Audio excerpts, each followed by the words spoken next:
ಯಾವ ಸ್ವಾತಂತ್ರ್ಯ ಹೋರಾಟದಲ್ಲಿ ತಾವು ನೀವು ಪಾಲ್ಗೊಂಡಿದ್ರಿ, ಭಾಗವಹಿಸಿದ್ರಿ ಅಂತ ನಮಗೆ ಹೇಳಿ, ಅಧಿಕೃತವಾಗಿ ಹೇಳ್ಬಿಡ್ರಿ.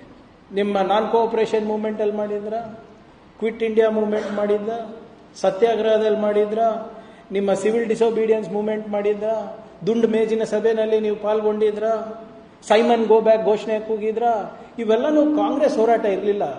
ಇವೆಲ್ಲ ಜನರ ಹೋರಾಟ ಇತ್ತು, ಪಬ್ಲಿಕ್ ಹೋರಾಟ ಇತ್ತು. ಇವತ್ತು ಸ್ವಾತಂತ್ರ್ಯ ದಿನಾಚರಣೆ ಅಲ್ಲಪ್ಪ, ನಾನು 500 ಜನ ಕಾಂಗ್ರೆಸ್ ಪಕ್ಷದವರು ಯಾರು ಹುತಾತ್ಮರಾಗಿದ್ದಾರೆ ನಾನು ಲಿಸ್ಟ್ ಕೊಡ್ತೀನಿ ನಿಮಗೆ, ಅವ್ರದ್ದು 50 ಜನ ಕೊಟ್ಬಿಡ್ಲಿ. ಸುಪ್ರೀಂ ಕೋರ್ಟ್ ಆದೇಶ ನೋಡಿದಿರ ಅಂತ ಭಾವಿಸ್ತಾ ಇದ್ದೀನಿ. ಸಾವರ್ಕರ್ ಬ್ರಿಟಿಷ್ ಅವರ ಹತ್ರ 60 ರೂಪಾಯಿ ಪೆನ್ಷನ್ ತಗೊಂತ ಇದ್ರು, ಗೊತ್ತಾ ನಿಮಗೆ? ಎಷ್ಟು? 60 ರೂಪಾಯಿ. ನನಗೆ ಪೆನ್ಷನ್ ಸಾಲ್ತಾ ಇಲ್ಲ, ಪೆನ್ಷನ್ ಜಾಸ್ತಿ ಮಾಡಿ ಅಂತ. DC ಅವರು ವಾಪಸ್ ಪತ್ರ ಬರೀತಾರೆ, ಸರ್ ನಿಮ್ದು 60 ರೂಪಾಯಿ ಇದೆ ಪೆನ್ಷನ್, ನಂದು ಪಗಾರ 53 ರೂಪಾಯಿ ಇದೆ, ದಯವಿಟ್ಟು ಇದ್ರಲ್ಲಿ ಅಡ್ಜಸ್ಟ್ ಮಾಡ್ಕೊಳ್ಳಿ.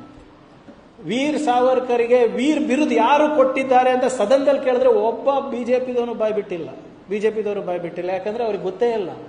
ಸಾವರ್ಕರಿನ ಶಿಷ್ಯ RSS ಐಡಿಯಾಲಜಿಯಿಂದ ಪ್ರೇರಿತರಾಗಿ ಗಾಂಧೀಜಿಯವರಿಗೆ ಗುಂಡೇಟ್ ಹಾಕ್ಮೇಲೆ ಕಲ್ಕತ್ತಾನಲ್ಲಿ ರೈಟ್ಸ್ ಆಯ್ತು, ಡೆಲ್ಲಿನಲ್ಲಿ ರೈಟ್ಸ್ ಆಯ್ತು.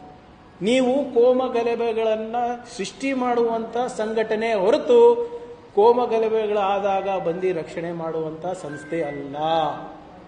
ಬೋಸ್ ಅವರ ಇಂಡಿಯನ್ ನ್ಯಾಷನಲ್ ಆರ್ಮಿ ಸೇರಬೇಡಿ, ನೀವು ಬ್ರಿಟಿಷ್ ಆರ್ಮಿ ಸೇರಿ ಅಂದ್ಬಿಟ್ಟು ಕರೆ ಕೊಟ್ಟಿದ್ದು ಸಾವರ್ಕರ್ ಅವರು. ನೀವು ರಕ್ಷಣೆ ಮಾಡ್ತೀರಾ?